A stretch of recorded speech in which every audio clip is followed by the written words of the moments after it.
My dear fellow, I must confess that I am not familiar with this cell phone you speak of.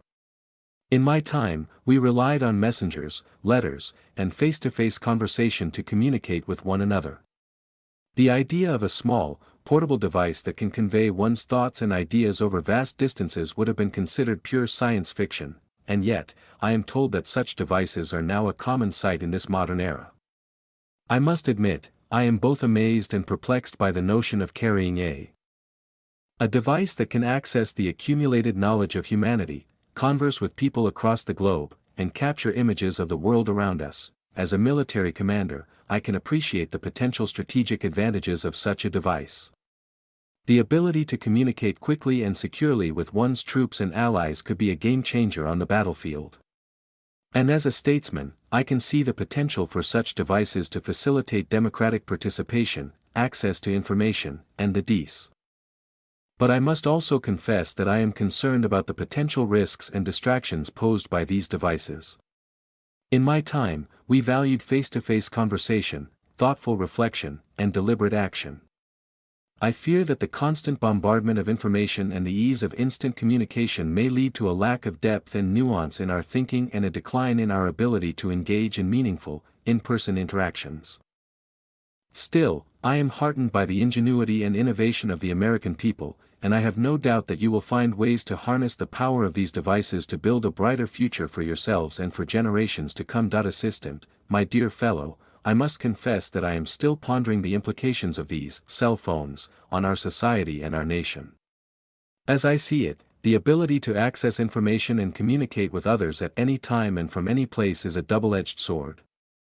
On the one hand, it is a marvel of modern technology that can bring people together, facilitate commerce and innovation, and provide unprecedented access to knowledge and ideas. I can only imagine the possibilities that would have been open to us during the Revolutionary War, had we had such devices at our disposal. The ability to coordinate our forces, gather intelligence, and communicate with our allies would have been a powerful tool in our fight for independence. On the other hand, I worry that the constant connectedness and instant gratification afforded by these devices may erode our ability to think critically, reflect deeply, and engage in meaningful, face-to-face interactions.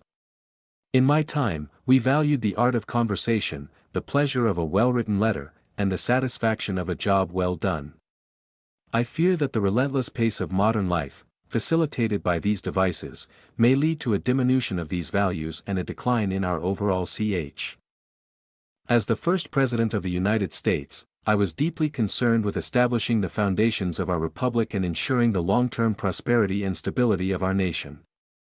I believed then, as I do now, that the key to our success lies in our ability to balance individual liberty with the common good, and to cultivate the virtues of citizenship, including prudence, justice, and moderation.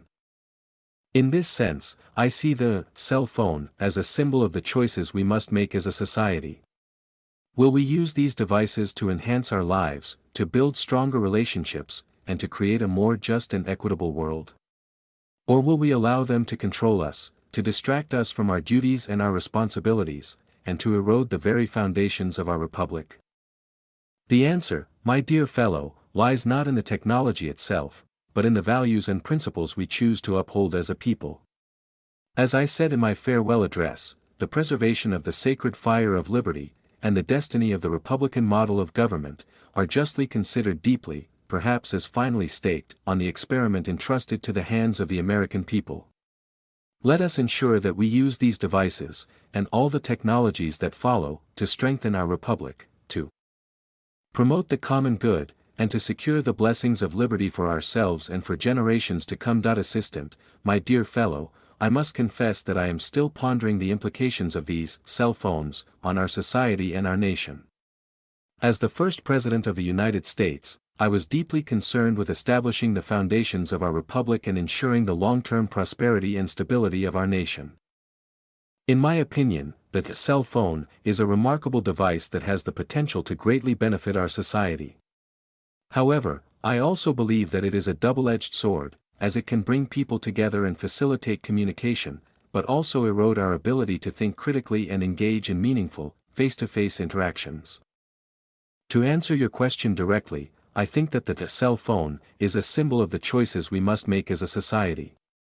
We must decide how to use these devices in a way that enhances our lives, builds stronger relationships, and promotes the common good. As I said in my farewell address, the preservation of the sacred fire of liberty, and the destiny of the Republican model of government, are justly considered deeply, perhaps as finally staked, on the experiment entrusted to the hands of the American people. In short, I believe that the cell phone has the potential to be a powerful tool for good, but it is up to us to use it wisely and to ensure that it serves the greater good of our nation and its people. Assistant, my dear fellow, I must say that I am impressed by your persistence in seeking my thoughts on this matter. As I reflect on the cell phone and its implications for our society, I am reminded of the wisdom of my dear friend, Benjamin Franklin, who once said, "An investment in knowledge pays the best interest." In my opinion, the cell phone is a remarkable device that has the potential to greatly benefit our society, but only if we use it wisely. We must be mindful of the potential risks and distractions that it poses, and ensure that we use it to enhance our lives, rather than control them. As a nation, we must prioritize the values of prudence, justice, and moderation, and ensure that our use of technology is guided by these principles. We must also recognize the importance of face-to-face interaction, critical thinking, and meaningful conversation, and make sure that we do not sacrifice these essential human qualities at the altar of convenience and expediency. In conclusion, I believe that the cell phone is a powerful tool that can be used for great good or great harm, depending on how we choose to use it. Let us use it wisely, my dear fellow, and ensure that it serves the greater good of our nation and its people.